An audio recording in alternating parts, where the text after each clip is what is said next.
If you study persuasive design patterns, you cannot unseen it anymore. You're walking through the streets and you can recognize everywhere they intend to manipulate you in your decisions to buy this or that, or and I think we need much more designers being aware of all that to help people to also make better decisions here.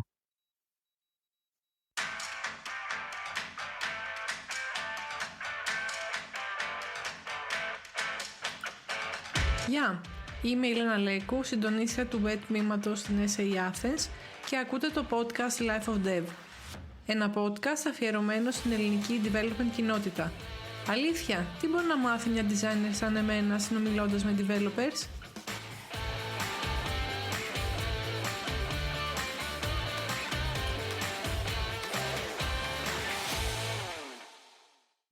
So, today I will say that I'm celebrating the 40th episode of Life of Dev. So that's a huge milestone for me personally. And I'm super excited to welcome a very special guest whose positive energy and incredible vibe recently shone through at WeTest Athens. Christian Kuhn is a UX and human-centered AI principal consultant with over 20 years of international experience. Christian specialized in combining UX research, behavior design, and AI to build systems that people can actually understand, trust, and control. I think that's a very huge thing nowadays with all the AI hype we have. So, Christian, welcome to Life of Dev. Thank you very much. Let's start to get to know you. So tell us a bit about your work and what you are currently focusing on. Yeah. So I'm a principal consultant, head of UX and HAX, Human AI Experience Design at IT consultancy in Porto, Portugal. The name of the company is Optimizer.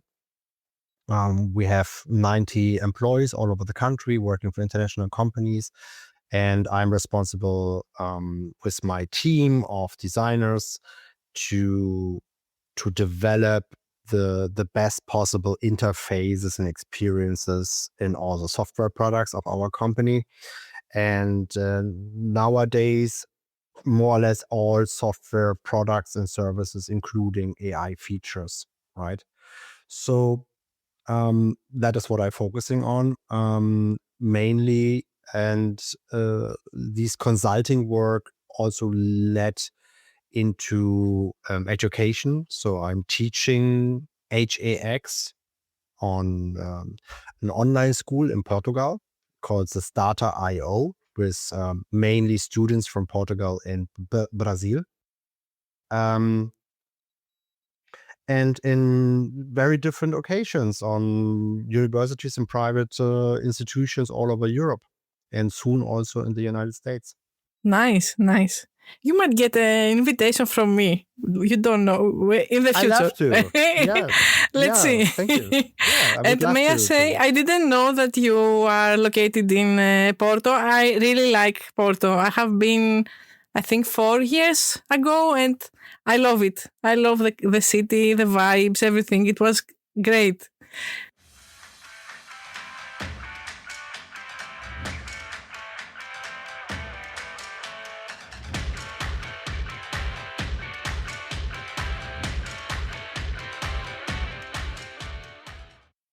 And let's say I like to ask usually the start. How was the start of your career and what studies did you make and how you involve in your role through the years?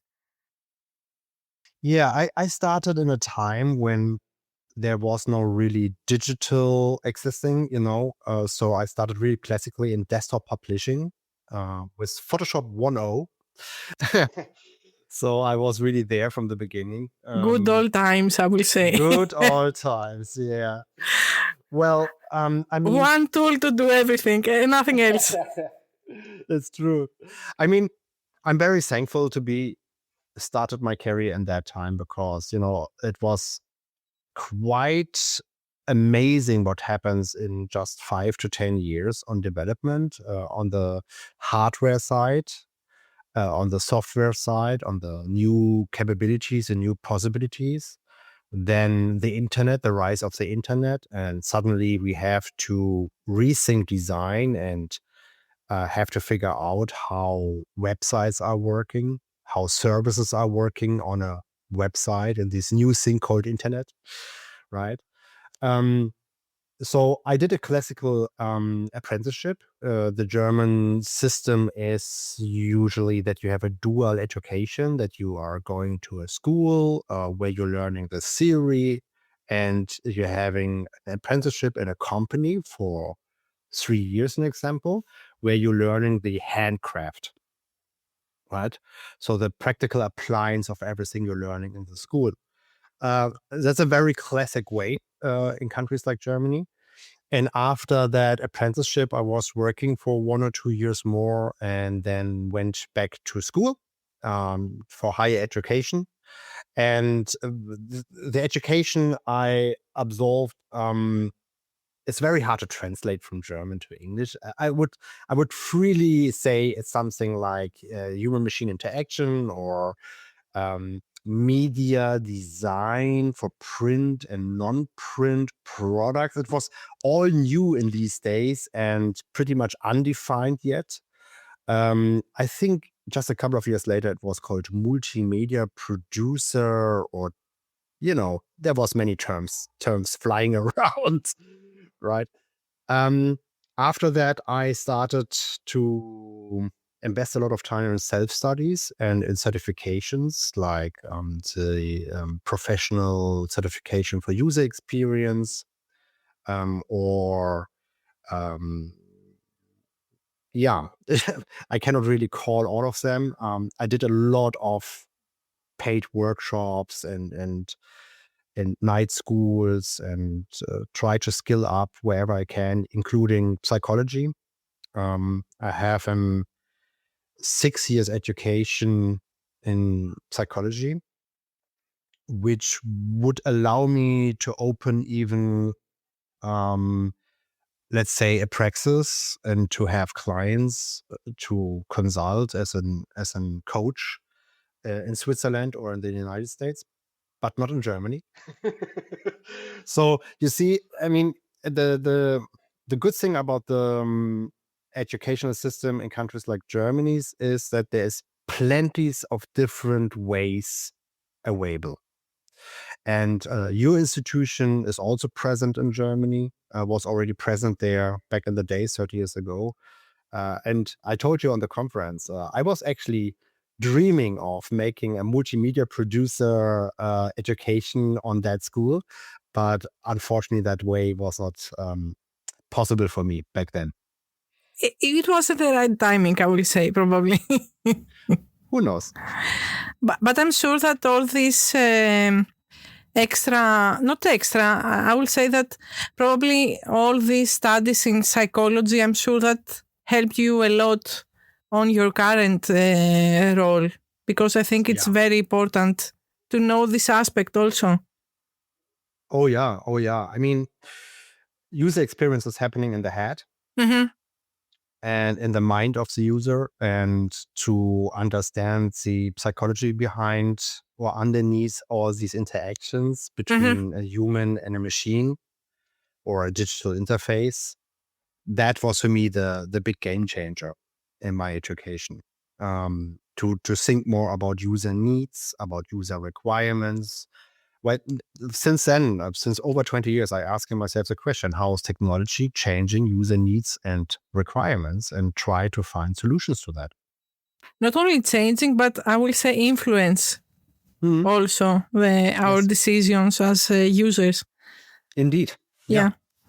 And is there a specific moment that I will say influence you or confirm that you are on the right track on your career and this is the thing you want to do in your life, or something that sparks your career, let's say?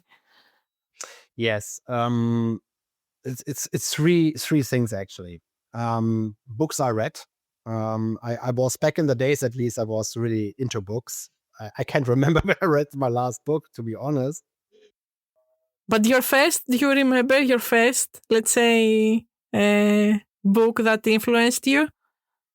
Well, in the professional area, Yeah. it was The Design of Everyday Things from Don Norman. Of course. That was influencing me very much. It was resonating with me. I had so many ideas in my head, but then reading this book was like confirming it, that design is so much more. And it's because Don Norman was writing about the emotional impact of design, and that was what was triggering me. And then also Stephen Krug's Don't Make Me Think, which I'm a big fan of until today. I think it's one of the best usability books written ever, because it is so simple to understand. He's making it very easy to digest, let's say. So these two books made an impact on me. Then there was a person called Ferdinand Filush. He was a co-owner of an advertisement and branding agency in a small city in Germany, in Lich. And I did an internship there, kind of an internship, or let's say part-time job, while I studied. And he supported me. He saw something in me which I didn't see back then. And he challenged me and he supported me in a way no one else was supporting me. He came to me to ask me, hey, can you do this multimedia interactive CD-ROM? And I said, I don't know yet how to do it, but if you support me with hardware, software, and books, I will figure it out for you. And, a couple of days later, I had everything I needed to start the journey, to figure out how to program actually multi-language, multimedia CD-ROM applications, right? So I got the right mentors at the right time, I would say.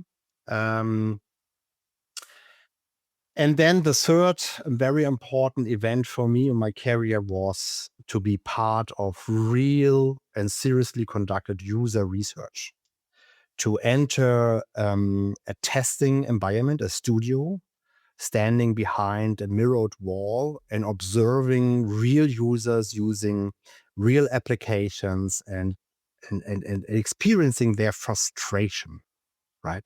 What's working, what's not working. And I fall in love with user research.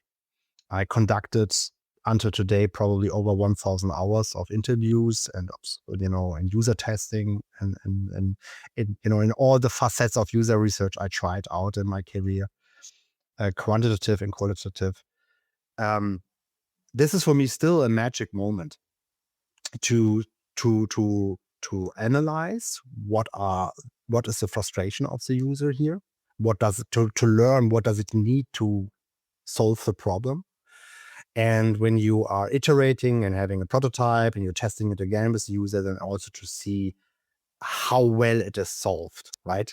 How well the change of design or of interaction can solve a problem for a human being.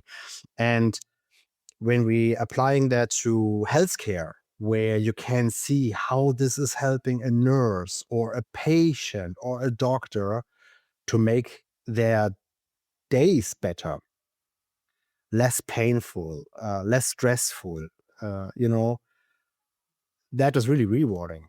And yeah, I'm a big fan of research and testing, and I hate to see that at the moment we are entering a phase where user testing is kind of not important, let's say, or not preachorized anymore, because people have the assumptions that AI is doing the jobs. And you see all the synthetic users idea around the AI. Yeah, it's very hard. It's an interesting concept, but yeah, right. I didn't see it yet working. Yeah, and I think what I say is that as long as we design for humans, we should consider real humans in our decisions. If in the future we are not designing for humans, let's talk then for something else. But at this moment, we are still designing for humans. Exactly. And we shouldn't forget this. Yes. Yeah. Yeah. And what are your typical day-to-day tasks? Is there a typical routine you have, or how is developing your day? Very good question. I try to not having a routine, to be honest. It's my personality type needs a little bit of variations and chaos. Not chaos, but routine is a little bit toxic for me. I getting too fast bored. It gets boring to me when I have the same schedule every day. So I try to not do that. I'm pretty careful about my planning. I try to incorporate a healthy balance of work, studying, and physical activities. So I need my times where I can just read and research, and dive deep into topics. But I need also my time off screen, away from a computer, where I just go hiking in the nature or doing my sport and so forth. To balance that is probably the most challenging goal of my life. I think I'm getting better with age, but it's not as easy. We have to go with the flow, and there are times which is all about working and delivering in time, and then there's times where you have more slack and you can focus much more on education or self-education, going to conferences and such as things. But I think which is not discussable that we need to we need to protect our human need to have some off time from work and from screens and for exercise or any kind of motion. Walking alone is already a great exercise, right? If you don't follow that human needs, then in my personal experience, it's not getting better.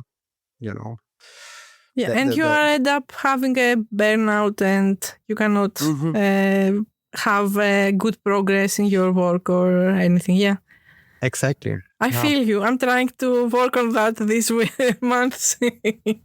I started a hobby after I don't know how many years because of that thing that we are having a lot of time in front of screens, and we are losing anything else. So yeah, I can understand this.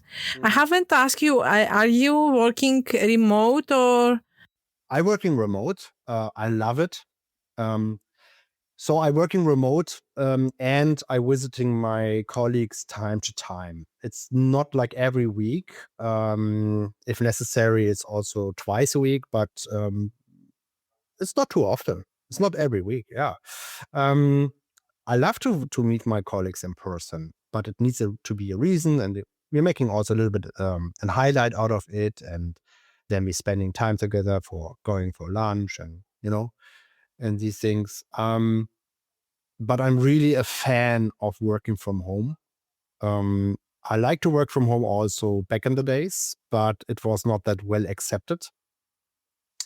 It was hard to sell to your colleagues, to your own employees. I had a company with 50 employees, so I had also sometimes to lie to my own employees to just working from home, to have a reason to work from home. Didn't like that. So with the pandemic situation, I feel very much liberated to stay at home and working from home. And it's so much better for productivity and focus and calmity. It's depending on the personality type. I don't say that this is working for everyone. I just say it's working for me much better. I need in the office. It's distracting me too much. You know, um, And I have to say, since the pandemic situation, I cannot go back to commute, to sitting in a car, driving 30 minutes or even 1 hour, I cannot do that anymore. That is such a waste of lifetime. And we were doing this for so many years. The whole life. Yeah. Yeah, right. Commuting was just, no one was really thinking about it. It was the way it is.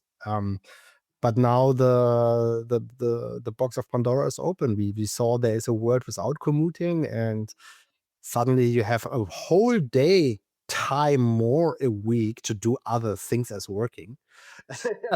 Just by not sitting in a metro or sitting in a car. Oh God, no, I cannot go back. But The for only yeah. Sorry for interrupting, but I'm thinking that I'm like you, and I like this kind of situation, but I don't like that companies started to go back again, and they expect all employees to be all day every day in their offices. So I'm not sure why we skip all this good stuff that came from COVID and go back to the same thing. Yeah. I mean, I think this is worth an extra podcast to talk only about that topic, right? So I also don't really know the truth. I can just say in my personal observation and when I'm talking to different people in the same situation like us. So it's very much depending on the personality type. Some people really appreciate to go to the office. They might also not having the ideal working environment at home, no space, etc. So I totally respect that, right? I also appreciate to go out of the house and meet people in person doing workshops. I love in-person workshops. I appreciate that. I would always do that over an online remote course or something like that. However, the reason why companies are forcing people, that I think is a different discussion. Companies who are forcing their workforce to come back are obviously not human-centered in their philosophy. They do not care enough about their employees and what they want, right? But it's easy said, right? I mean, imagine you are a company owner and you're having a huge office rented. Your renting contract is not, you cannot cancel the contract, and you have to pay a huge amount of money for that huge office where no one is sitting in anymore. And I totally also understand that employer who says, yeah, we have all that here and it's not used, right? So, okay. I think if you are a company and you are truly taking care about the well-being of your employees, you will find a way to talk to all of them and to make for everyone the ideal scheme possible, like hybrid or full-time. Or I think, why do you not leave the decision to the people who have to work all day long, right? Yeah. And see the needs you have. Because, for example, if you have a person and their role is not to be interactive with other colleagues, it's no use to have them in an office to have isolated and do their job if they are not have to be with other people and interactive. So yeah, we have a lot to work on this direction, I will say. At least Yeah, in but Greece, we have a huge improvement to do in this area. you know, I asked once my employees from my own company if you want to quit the office and working all from home. That was pre-pandemic, before pandemic. And because I saw a lot of cost saving in it, to not paying the expensive office. And I was offering that, hey, and then we can meet twice a month in a co-working space, having these in-person days. And overwhelmingly, the majority of my employees said no. They didn't want that. They've been enjoying to go to the office and to meet in person there. And I was respecting that. And and then a half year later, the pandemic situation happened. Right. And so far I know, most of them today are working mostly remotely. Just the circumstances changed. Yeah.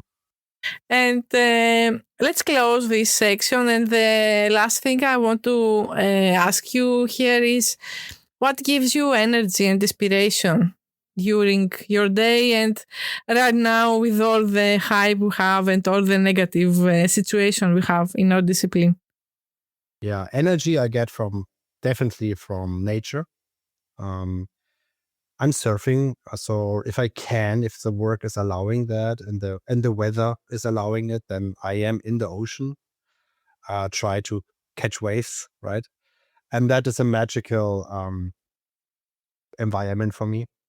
You know, it's grounding a lot because in the ocean I'm nothing.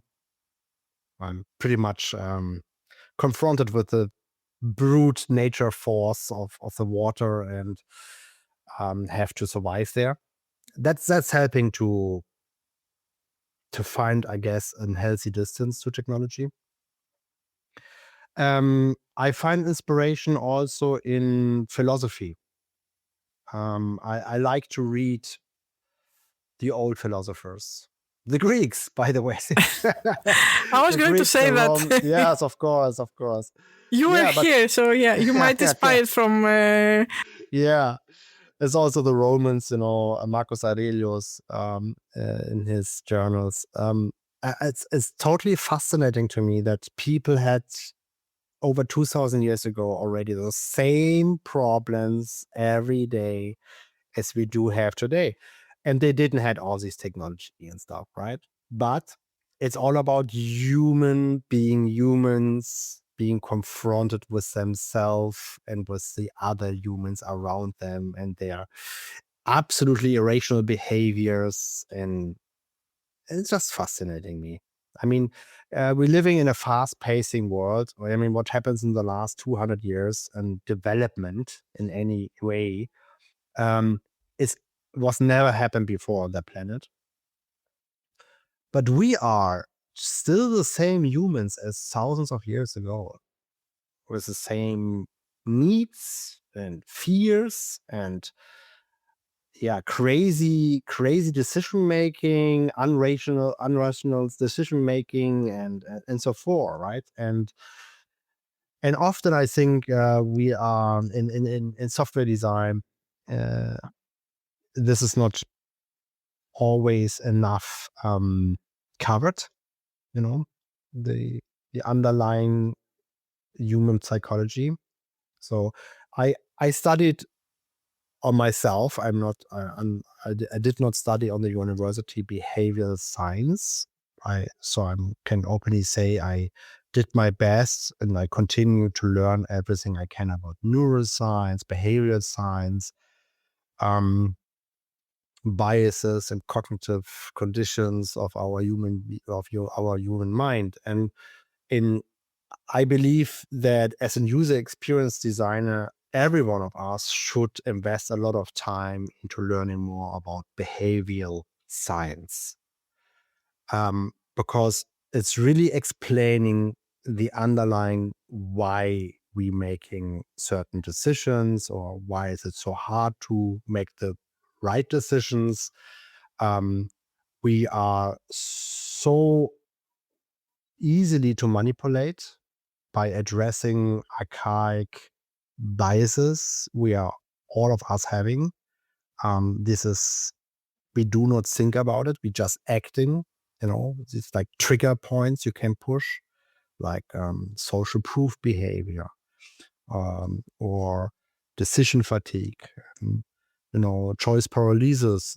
If I confront you with more as 5 options, you will have huge problems to make the right to choose any of them. It's these simple symptoms, very common biases we can also find in product design and marketing every day.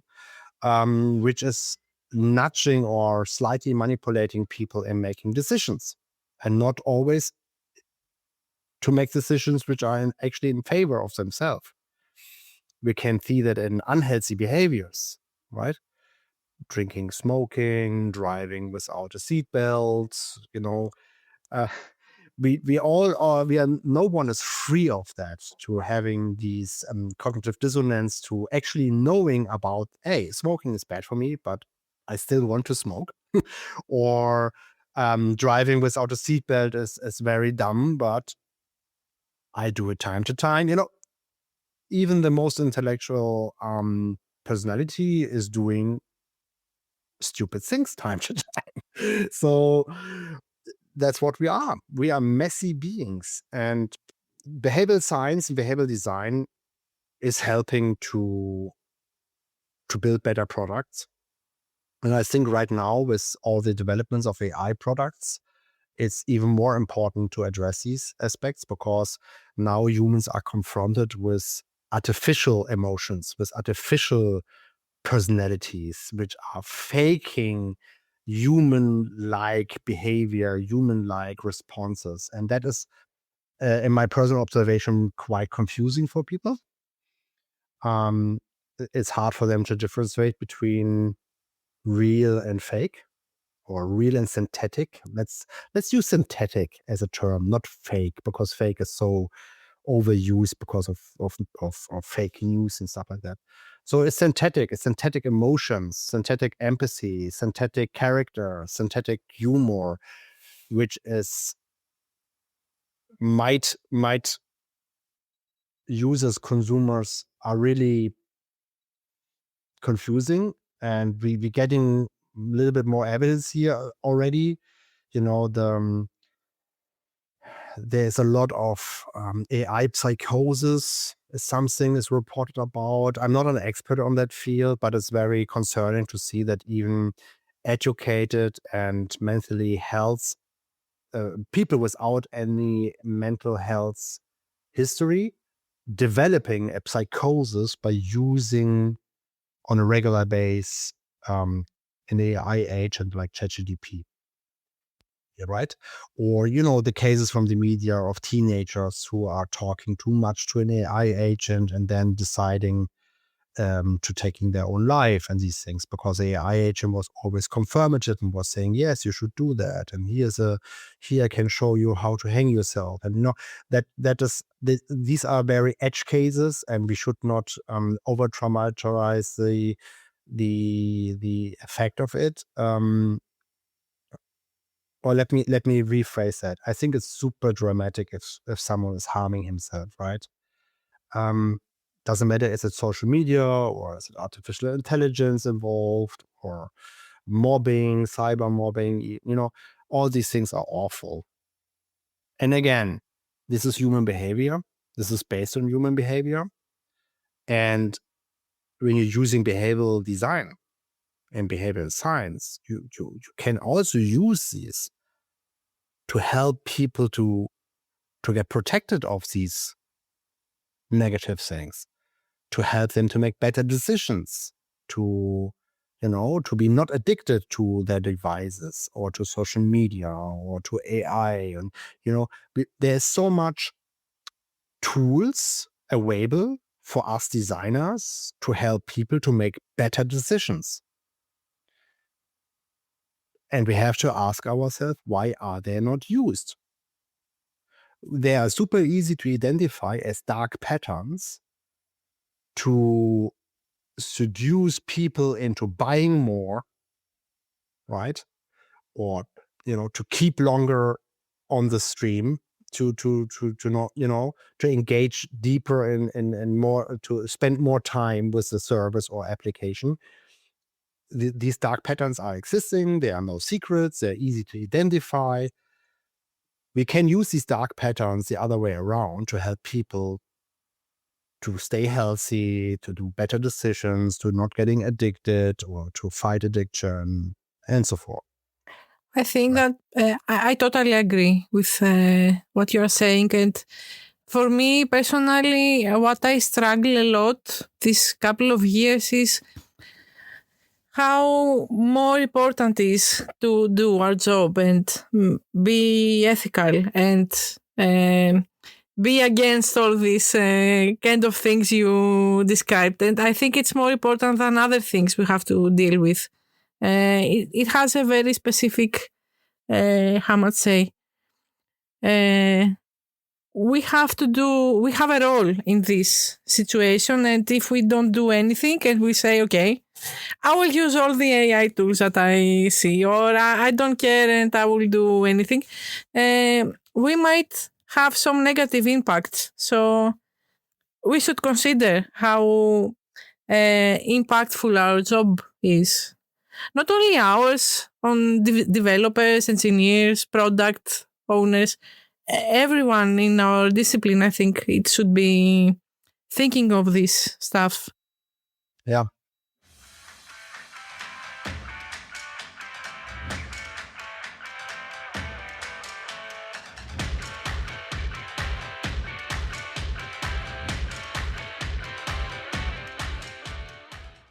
But I have to stay in this topic and talk a little bit about AI because I know everyone is talking about AI in this area. And in an article you wrote, and I will put it in the description for everyone to see, you mention that using text prompts feels a bit like returning to the old command line days. And why do you feel in this way? Why do you think this is a step backward to user experience? Yes. Well, I'm not feeling alone like that, right? We have statistics and research which is confirming that, and also when you're observing users testing AI interfaces, it's stunning to see how we went back so fast to an interface which is not really in use anymore since over 20 years. So I think we have to start somewhere else. The command line interface was necessary. There was no computer mouse. There was no graphical user interface. The only way to interact with a computer was by text input, by brutal precision commands. If you did a mistake, a type error in your commando, the machine was not doing what you wanted. It was giving you back an error you didn't understood. So you really had to be very precise about what you type into the keyboard to let the computer do what you intend to do. And then, thank God, someone was inventing the graphical user interface, Xerox, and the computer mouse. And that was really changing the game because it was making the interaction with computers available for so much more people on the planet. For all the people who are not able to using command line interface, to not learn all the commandos, it's like learning a little language to steer the machine. That is cool for engineers, but not for average Jane and Joe. And the prompt window input field, as we see it today everywhere, was created at OpenAI for engineers to interact with a large language model to train and correct the data sets. It was never intended to be a user interface for the common people. And they're admitting it. It's not a secret. Also, DeepMind co-founder Demis Habibis was saying in a podcast that, look, we know that the input prompting is a terrible way of interacting with AI, but we don't have a better idea yet. Right. So it's a challenge which should be solved by designers. Right. The engineers gave us the input field. Yeah. I think that we have already a lot of solutions. We just have to apply them. So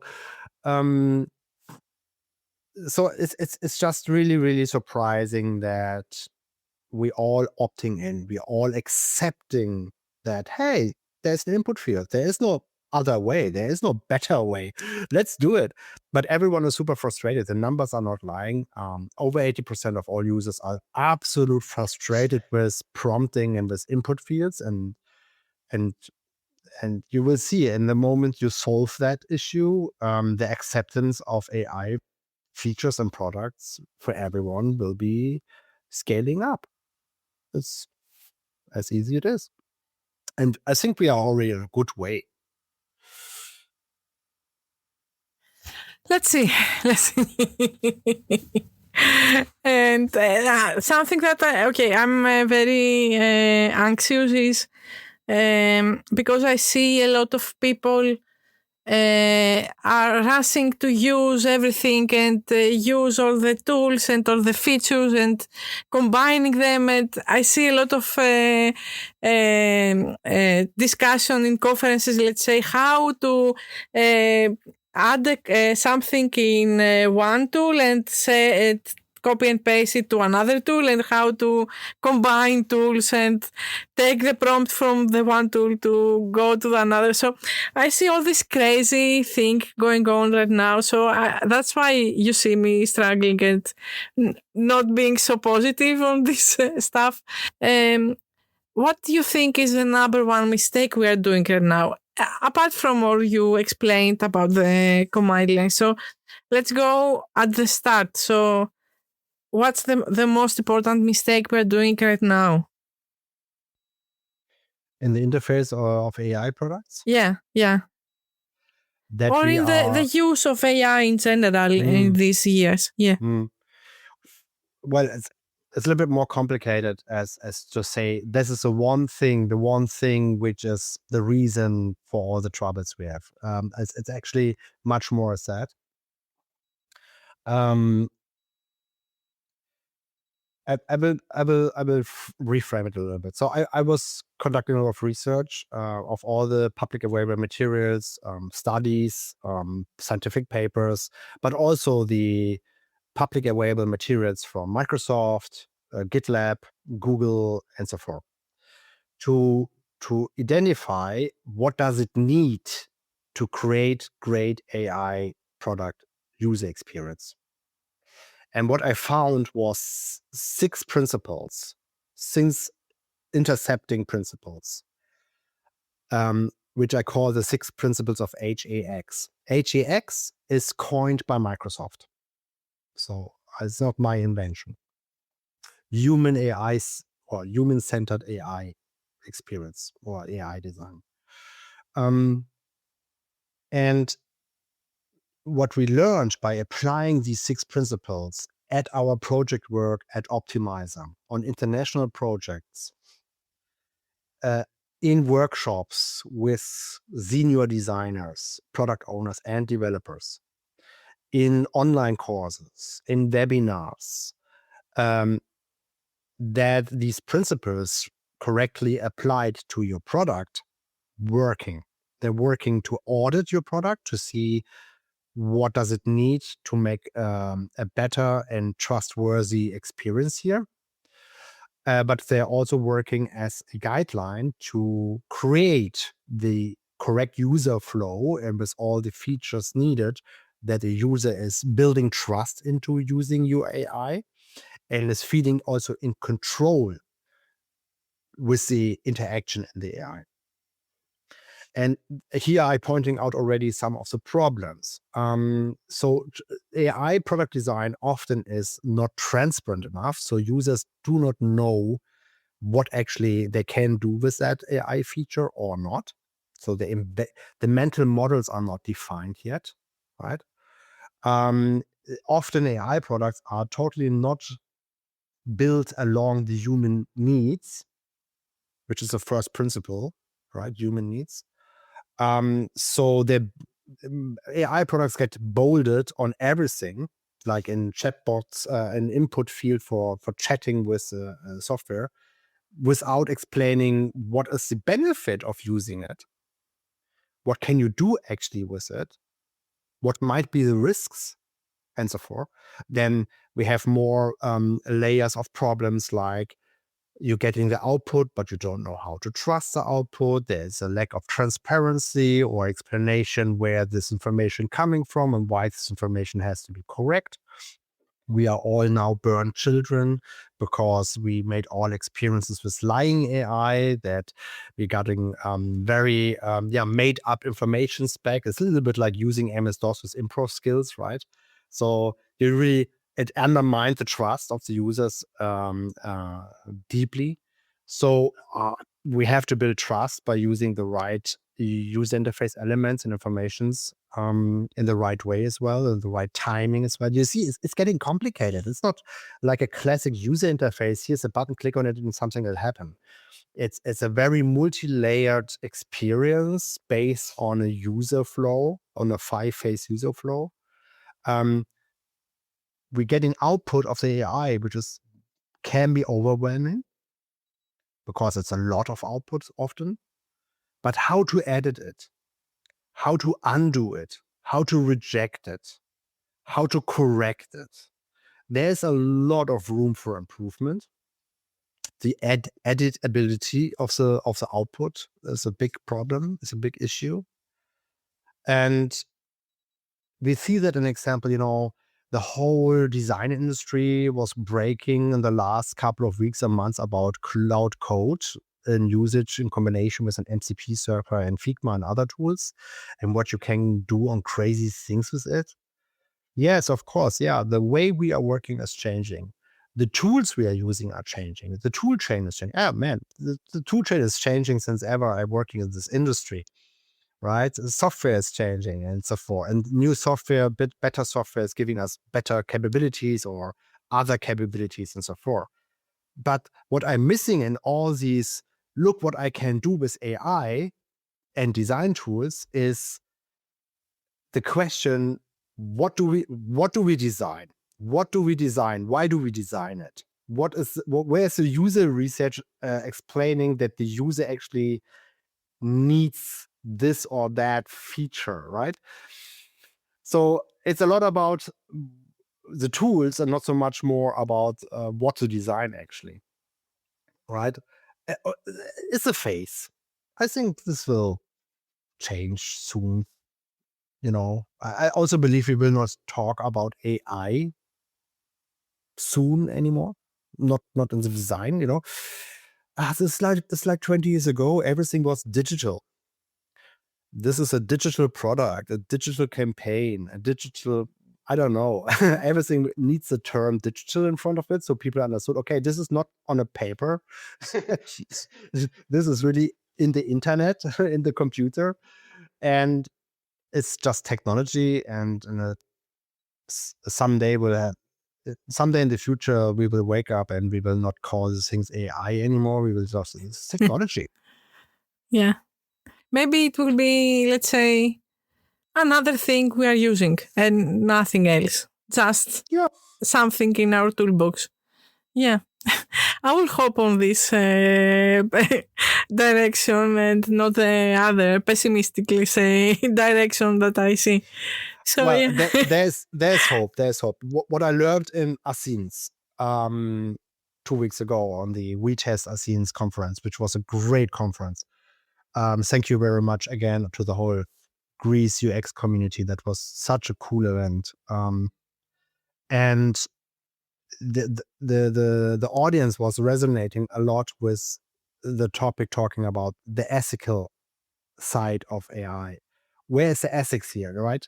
What is my ethical compass to design ethically correct these features and products? And I was bringing that back from Greece and was talking with my colleagues at Optimize about it. And one of my colleagues is Margarita Alfonso. She's a professor on the ESAP, is a university for engineering, and she's teaching AI ethics, computer ethics there. And we are thinking about to offering now the Greece community having an online meeting, like a meet up or something, to just talking about ethics. I can help. Yes. I'm sure that this will be very interesting. So yeah, send me a message and I will make it happen. Yeah. Love That's that. very Love interesting. that. Yeah. So the point is that I think there's a huge need on everyone in the industry to learn about ethics, and there's not enough talk about it, not enough help about it. And we need, I mean, to be honest, I don't want to. It's not to criticize anyone, but on all the conferences I'm visiting at this moment, all over Europe, there's never a speaker on the stage talking about ethics. It's all about capabilities, technical capabilities, and how to use it and how to design for it. But where is, I don't know, is someone who studied philosophy and is talking about ethics and to guide us a little bit to do the right thing here. I think I have a feeling that this is resonating with a lot of people, and we should give them space to talk about it. Yeah, I totally agree. I'm at this place too. I want more discussions about ethics and less discussion about tools and prompting or something like this. Yeah. Nice. So you mentioned already. So I will go to this direction in our discussion. So you were in Greece. So thank you very much for being in our community. And I want to publicly thank you because one of my students attended your workshop in We Test UX, We Test Athens, and she was absolute threat. And thank you because not often people giving opportunities to junior people or people that are very new in our community. So thank you publicly for giving space to people to blend in our community better. So thank you for this. And Thank you very much. how was your experience? How was the workshop you did? I loved it. So first of all, the student, Marilisa, Marilisa, yes. she was an angel. She was really great help. Kudos to her. It was great to have her. The workshop was really good. I liked to be in a startup environment. It was like a place, a building where a couple of startups found space to work on. The participants being mostly senior designers, or we had even one developer or two developers, and it was inspiring. The level is I cannot say there's a difference to what I experienced in Denmark or in Portugal or or with my students from Brazil. I think we are all very much on the same level of this about the things we know or don't know. I cannot say that there would be any difference. What I really liked about the workshop in Athens was that we had lively discussions, and that might be because of the Greek mentality. I might be. I was enjoying it. I would love to have more discussions with my students. And how was your vibe in general? Because you were also in the conference. So what's your impression for Greek UX and testing community that you saw? What's your feeling about us? Well, again, I do not see a difference in the niveau, in the level of quality or education or professionalism. All that was for me the same way as I experiencing it in Portugal or in Denmark or in Germany. I believe the Greeks are very into their topics. They're owning it. I think everyone is really keen to learn at this part in this moment, right? The event was absolutely professional, organized, and I was very, very happy. Nice. What I should I like that say? you. I mean, that was I must confirm that we do have a very, how much say, our community is it's growing, and I like that I see people from outside Greece understand that we do have a nice community and a strong, I will say, community. Not only in UX, but in technology in general. And we test, one thing that I like in we test Athens is that Kyriaki tried to blend two professionals. So we are not, it's not a conference only for testing community or only for UX. And she tried to blend these communities in one conference. And I really like this mentality. So my question for you is how you think we can work together from different disciplines, how we can work together as a whole, as a group of people thinking, let's say, ethical and trying to do our best.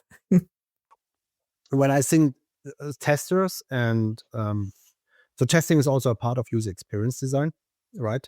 And software testing in the way that you have a whole conference about it, right? Because nowadays testing is also very technical driven, right? Automatized and so forth. However, as a tester, I have to know what to test against it.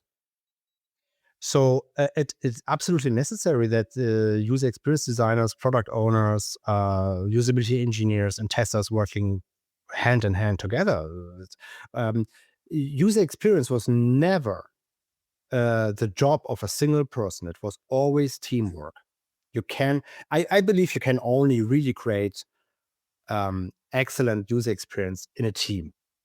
You need the diverse disciplines and qualifications. And the designer has, together with the business analyst, to define what is the outcome of the interaction usage. I mean, people going online to get something done. So what is that? What is the task to complete here? And how should be the experience? And how should be the person feel about it? The tester, he has to confirm that. So he has to be fully informed. He needs also his own intuition and empathy for it to look to these aspects. And when we're talking about AI product testing, this is a complete new field, because AI models are drifting. They can do unpredicted things, even so you are implementing a lot of mitigation in between. So it's a very complex outcome to analyze and then to define, is this good user experience or not, right? Because it's a little bit, look, to give you an example, at the moment, people might use AI to create a picture or a text or even a video and such things. And they are actually would tell you, hey, this is great user experience, because it was doing something I was not expecting. It's so much more as I was expecting, and la la la. However, then later they're figuring out, okay, but there's mistakes in the AI output, and I don't know how to correct it. And so the frustration is delayed.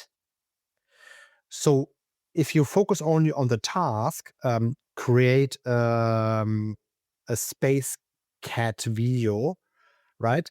That task is accomplished pretty fast and it's cool output and stunning and so forth. But then later, the frustration might happen much later. So how to test that, right? The journey is a little bit more complicated as the classic, this is my task and this is a definition of done. We need new definitions of done for AI products. That's very interesting. Last question, because before we go to the fun part of the interview.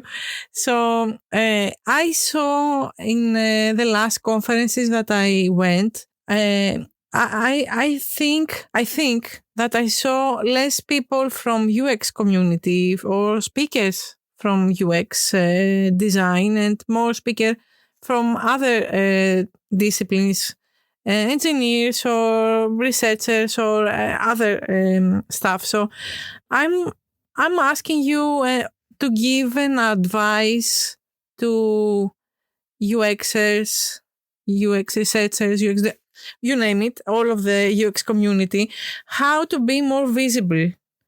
Because I think that we are not see a lot of people in the front, and we should be more visible right now, probably. Or not. What's your position on this? Yeah, it's very hard to answer for me. I think as designers, it was always a challenge in a room with all the other decision makers to get heard or to get taken seriously, right? Often business decisions are higher in weight as the design decisions. And then we're launching software which might help to earn more money or faster money or to save money, but it's actually awful to use or looks awful, right? So I believe we're going through a phase, and at the moment, everyone is focusing pretty much on capabilities. And again, if you're taking the example from the mobile revolution, the first years when the smartphones came on the market and we had to learn about how to adapt a website to a mobile phone, the first two to 3 years, all the apps and websites didn't work well. They've been very hard to use, and we had to learn altogether a lot about it.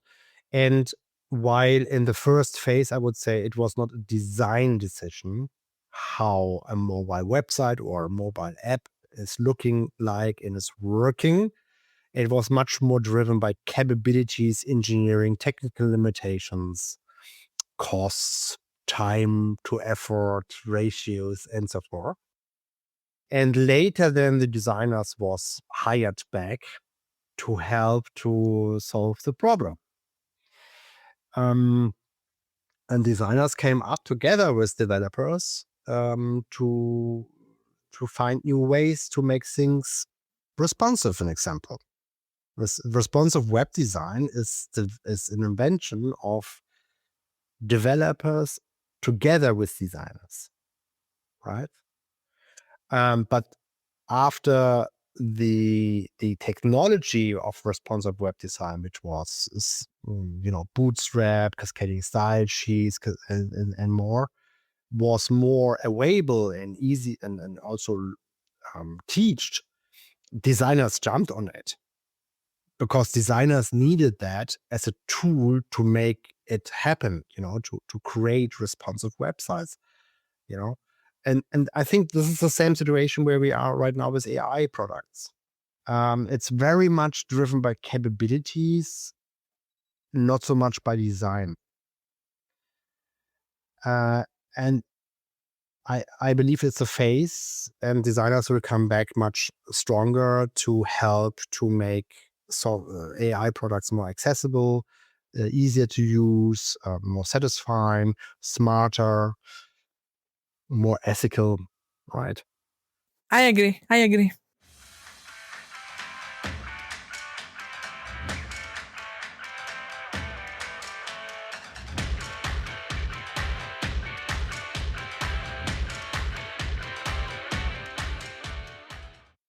Okay, let's go to the fun part. At this part, I will give you quick questions, and you don't have to explain your answer.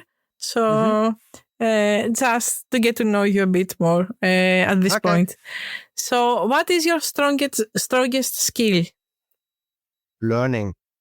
What is the most boring task in your workday? Come on, most boring. Email. I think most of the people are getting tired of emails. I don't know why. What is the first aspect of your work that you fell in love with? making users happy. So to see people happy, yeah. Is there something on your list you'd like to learn next? Improving my Portuguese. Nice. If you weren't doing the job that you do right now, what would you be doing? I would be a carpenter. Okay. What has been the best, most impactful project you worked so far? I was developing a platform for healthcare, which was helping nurses, doctors, and patients all together in providing better care to the patients. And that was very rewarding to see, especially the patients when they reported in the user tests and interviews how much that digital platform was helping them to have a better life, better day. That was very rewarding. Yeah. A proper 1 hour lunch break or something quick and back to work? Oh no, long lunch break. I was sure that you will answer our lunch break. 2 monitors, 1 or 3, because some people are answered 3. 3. Nice. Digital to-do list or pen and paper? Pen and paper. Remote work, hybrid or site? I think you answered this. Yeah. Remote. We cheated in this one. Marvel or DC? Oh, that's not fair. So I loved both of them. However, the movies are not that great anymore in the last years, but the comics, I have no favorite. I love all the comics. Yeah. Okay. Lord of the Rings or Star Wars? Oh, come on. The old Star Wars and the new Lord of the Rings. Okay. Lego or Playmobil? Lego. Board games or video games?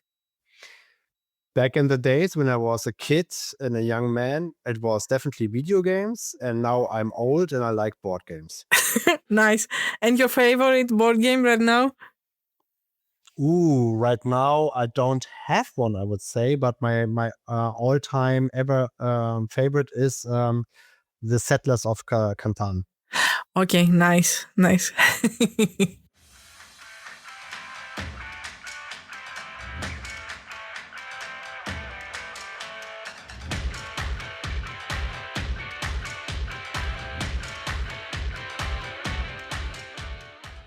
So you can relax now. The quick questions are over. And we are going to the last part of our interview. We talked a lot about AI, about the industry and stuff, but I want to close with some thoughts about the future of our industry.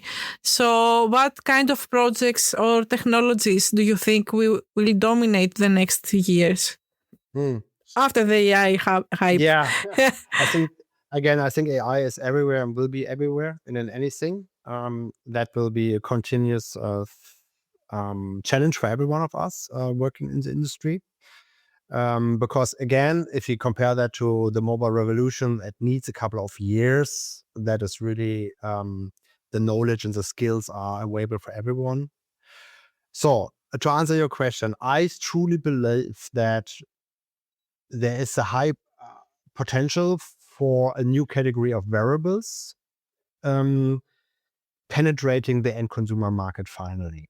I'm talking about smart glasses or smart eyewear, but I also talking about much more wearables which having AI on board. And with that, mostly some sensors, microphones, and even cameras. There are reports that the new Apple Pods, the phones, the earphones of Apple will have cameras. We're talking about earphones, but they will have cameras because AI needs context. AI needs to see the world around to give context, right?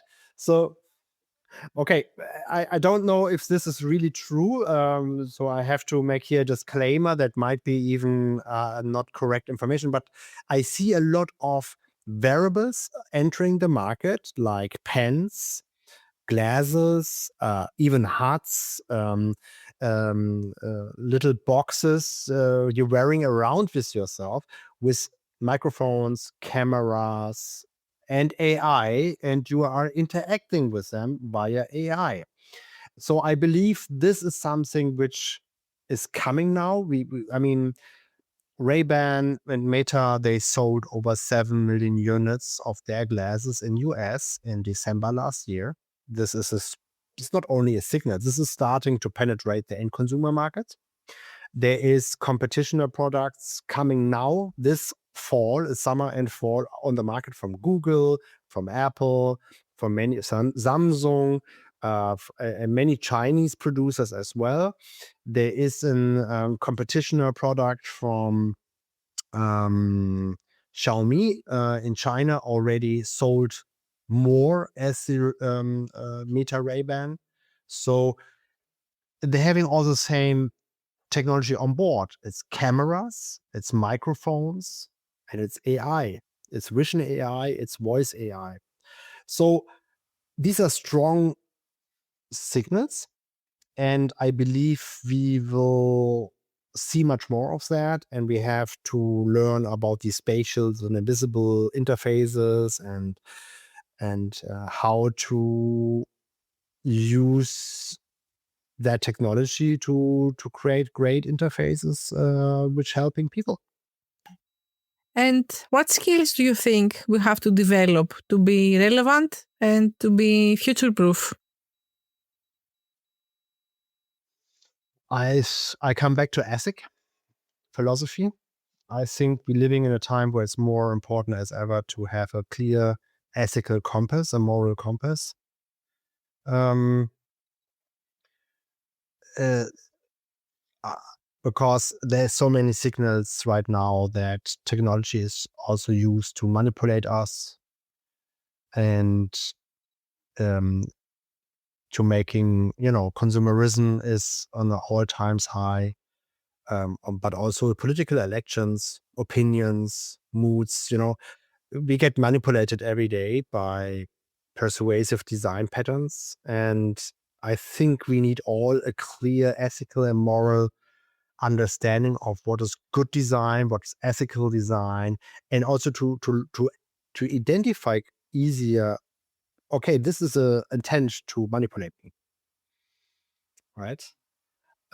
If you study persuasive design patterns, you cannot unseen it anymore. You're walking through the streets and you can recognize everywhere they intend to manipulate you in your decisions to buy this or that, or and I think we need much more designers being aware of all that to help people to also make better decisions here. And what advice do you have for people that are just starting their career this year, let's say? What advice do you have for these people? It's a yeah, it's not only it's you're right. Yeah, you are an educator. Yeah. So look, I truly believe now is the time to learn, to skill up. And it's not I will not make any recommendation to study this or that, because I do not believe people should study a certain field because there's a big demand in the industry or such a thing. I think people should study what is dear to them, what they are really truly interested in it. And when this is arts, then study arts. If this is an exotic language, then study that language. You know what I mean? So, but I think it's a time to study. Um, the knowledge is the best investment. No one can take it away from you. You can go bankrupt. You can lose all your money. You can lose all your whatever you possess in your life, you can lose all of that. But knowledge, no one can take away. And it will always help you to find work or to find a way to get through a crisis, or having a good conversation to a stranger. But without knowledge, it's very hard, I think. I couldn't Skilling agree up, more with you. go learning. Yeah, never settle. Yeah. And who never knows, this will help you in some way or another. Look, when I was a teenager, 12 years old or something, that was a big wave of that many people had to learn to use a home computer at work, because they for decades they used typewriters, and then finally the computer was arriving on every man's desk, and they had to learn how to use a computer. And in the beginning, that was not easy to learn because command line interfaces, no mouse, right? So people been really, really scared about that. And they thought they will lose their job, and they cannot learn how to use a computer, and la la la. And it's not true. Everyone learned how to use a computer, even so it was very hard. And I would not opt into all this fear mongering right now that AI will kill all the jobs and la la la. I don't believe it. I don't believe it. I think jobs are changing. The way we're working is changing. The skills which are needed are changing. But we all can learn. We all can change. And yeah, I started in print. And I can't remember when was the last time I read a book or a magazine, because the world changed and it's not a thing anymore for me. I think you made the greatest ending on our episode with this. So thank you. Thank you. Because I think we leave everyone with something to think about and not to be scared. So thank you. Thank you very much for this. So last Thank you for the invitation. Last challenge for you is to challenge someone you want to hear in the next episode. So this is your chance to give me someone. Yeah, I would love to hear in your podcast Sarah Thompson from Norman Nielsen Group. She is a behavioral scientist and designer, and she's talking about behavioral design and what is the psychology of AI, an example.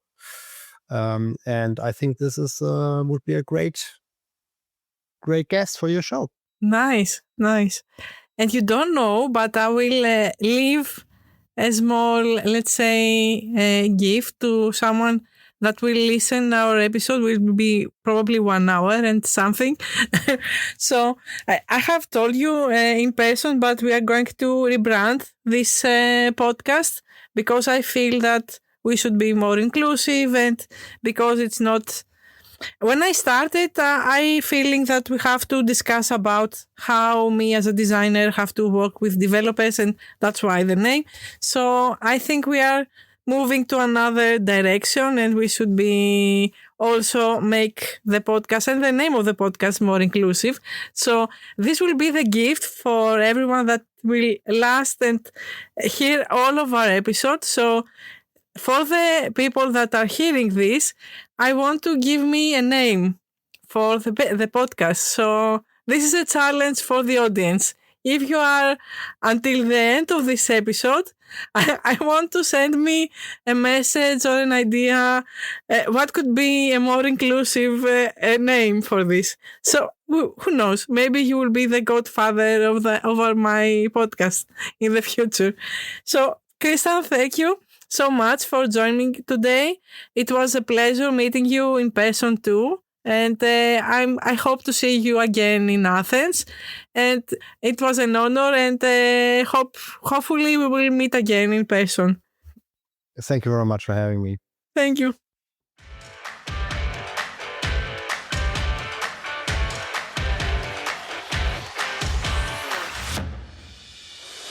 Το podcast που μόλις ακούσατε είναι μια παραγωγή της SA Athens. Αν θέλετε να μάθετε περισσότερα για εμάς, μπείτε στην ιστοσελίδα sae.edu. Μείνετε συντονισμένοι και μην ξεχάσετε να κάνετε εγγραφή στο Spotify. Και μέχρι το επόμενο επεισόδιο, never stop coding!